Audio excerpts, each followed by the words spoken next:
আপনি গাড়িটা আগিয়ে রাখুন। আমাদের ফ্লাড রিলিফের ত্রাণ সামগ্রী ঢুকছে 407 করে।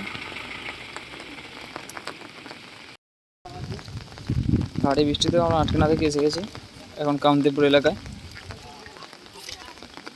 এখনো চারদিকে জল, মাঠের জল এখনো কমেনি, অথচ মাথার পর বৃষ্টি পড়েই যাচ্ছে।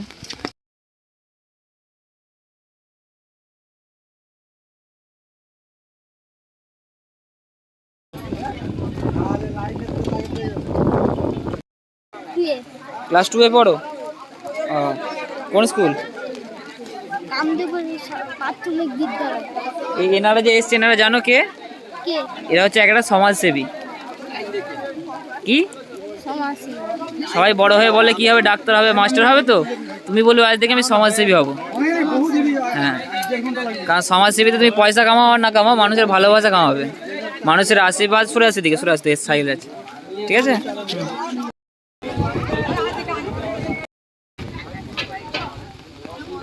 এটা কামদেবপুর এলাকা, মানে খানাকুলের বন্যা দুর্গত সব থেকে যে এলাকাগুলো মানে বন্যা ক্ষতিগ্রস্ত বেশি হয় সেই এলাকার মধ্যে একটি কামদেবপুর এলাকা। সেখানে আজ ত্রাণ শিবির চলছে। হয়তো এখানে 200-300 মানুষকে ত্রাণ দেওয়া হবে, দেওয়া শুরু হবে, এই মাত্র শুরু হচ্ছে। খানাকুলবাসীর পরীক্ষা নিচ্ছে ভগবান। পায়ের নিচে জল এখনো কমেনি, উপর থেকে জল আসা শুরু হয়ে গেছে। তার মধ্যে আজ কামদেবপুরে, হীরাপুরে, সিমচকে আমাদের ত্রাণ সামগ্রী পৌঁছে যাবে পেছনে 407-এ।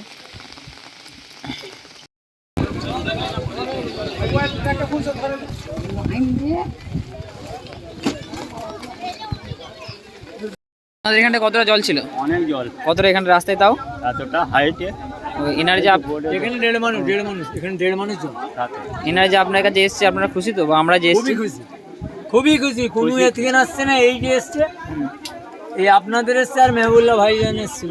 এর আগে শুধু মেহবুল্লাহ ভাইজান, হ্যাঁ আমরাই এনেছিলাম। এটা দোয়া করবেন আমাদের জন্য, ঠিক আছে?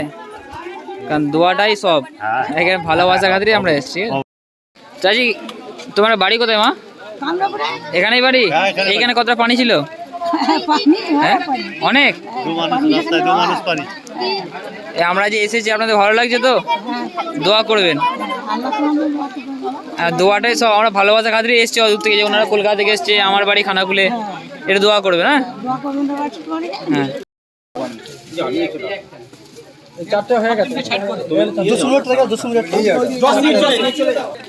কামদেবপুর এলাকায় এখনো দেখেছেন মাঠে জল, সব জায়গায় জল নেমে গেলো। এই নিচু এলাকা থেকে জল নামে না এখন, সেজন্যই আমাদের এই জায়গাগুলোয় আসার ইচ্ছে ছিল, এই কামদেবপুর, হীরাপুর, ধরমপুর। তাই আমরা আজ এসেছি এবং এখানের কিছু মানুষকে, হয়তো সবাইকে দিতে পারছি না, কিছু মানুষকে আমরা ত্রাণ সামগ্রী তুলে দিচ্ছি।